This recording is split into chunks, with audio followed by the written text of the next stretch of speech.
বিসমিল্লাহির রহমানির রহিম। আসসালামু আলাইকুম ওয়া রাহমাতুল্লাহি ওয়া বারাকাতুহু। আজকে যে বিষয়টি নিয়ে কথা বলবো, বর্তমান প্রেক্ষাপটে এটি একটি জরুরি এবং আবশ্যিক বিষয়। এই বিষয়টি আমাদের দেশের সংখ্যাগরিষ্ঠ মুসলমানের বাংলাদেশের জন্য অতীব জরুরি।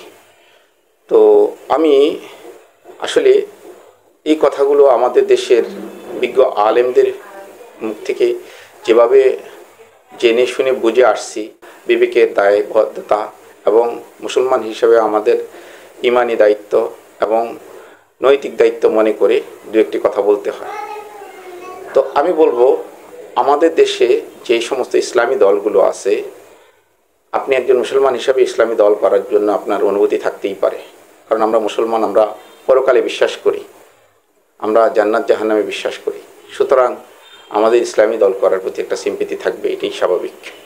কিন্তু ইসলামী দল করতে গিয়ে যেন আমার আমসালা দোনোটাই না চলে যায়, সেটা আমাকে খেয়াল রাখতে হবে। আমাকে জানতে হবে একটা ইসলামী দলের গঠনতন্ত্রে সেখানে কি আছে। তারা কি এদেশে প্রকৃত ইসলাম প্রচারের জন্য সংগ্রাম করতেছে, নাকি তারা ক্ষমতালোভী রাজনীতি করতেছে? আমাকে জানতে হবে তারা খেলাফত প্রতিষ্ঠার রাজনীতি করতেছে, নাকি তারা নিজেকে ক্ষমতায় অধিষ্ঠিত হয়ে বিশাল সম্পদের ভাণ্ডার গড়ার জন্য রাজনীতি করতেছে। আমাকে আরও বুঝতে হবে যে দলটি ইসলাম প্রচার করতেছে সেই দলের কোনো মজলিসের শুরা কমিটি থেকে শুরু করে তাদের গঠনতন্ত্র পর্যন্ত সব কিছুতেই তারা পরিপূর্ণ রাসূল সাল্লাল্লাহু আলাইহি ওয়াসাল্লামের প্রতিষ্ঠিত আহলে সুন্নাত ওয়াল জামাতের আকীদার উপর প্রতিষ্ঠিত কিনা। তো আমি বলবো যে ভাই, আমাদের দেশের সহজ সরল এবং সাদামাটা মুসলমান ভাইদের উদ্দেশ্যে উদারত আহ্বান জানিয়ে আমি বলবো যে আপনারা ইসলামী দল করার পূর্বে অন্তত এই ছোটোখাটো ব্যাপারগুলোকে একটু যাচাই করে নিন।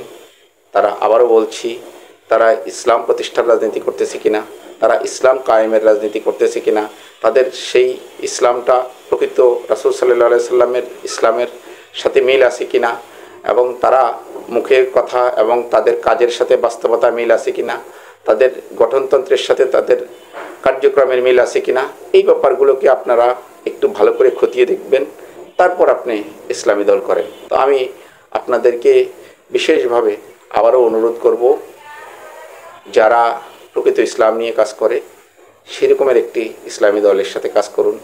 এবং ইসলামকে প্রতিষ্ঠিত করতে হলে আমরা যে জিহাদের কথা রাসূল সাল্লাল্লাহু আলাইহি সাল্লামের জামানা থেকে আমরা দেখে আসছি, সেই জিহাদি চিন্তা ভাবনার রাজনীতি যারা করে তাদের সাথে রাজনীতি করুন। খেলাফত প্রতিষ্ঠার রাজনীতি যারা করে তাদের সাথে রাজনীতি করুন। ইসলামী প্রজাতন্ত্র কায়েমের রাজনীতি যারা করে তাদের সাথে রাজনীতি করুন। ইসলামী দল ক্ষমতায় আসবে, দেশে মানুষ বেপর্দায় চলাফেরা করবে, দেশে মদের বার চালু থাকবে, পতিতালয় চালু থাকবে, মন্দিরে গিয়ে মানুষ গীতা পাঠ করবে, আন ইসলামিক কার্যক্রম চলবে। এটা তো ইসলাম হতে পারে না। তাই আবারও বলবো, আপনারা ইসলামী দলের সাথে আছেন, আলহামদুলিল্লাহ। হয় আপনাদের দলের গঠনতন্ত্রকে প্রকৃত ইসলামের উপর প্রতিষ্ঠিত করুন, নতুবা আপনি সেখান থেকে নিজেকে পরিহার করুন। আল্লাহ হাফেজ। আসসালামু আলাইকুম ওয়া রাহমাতুল্লাহ।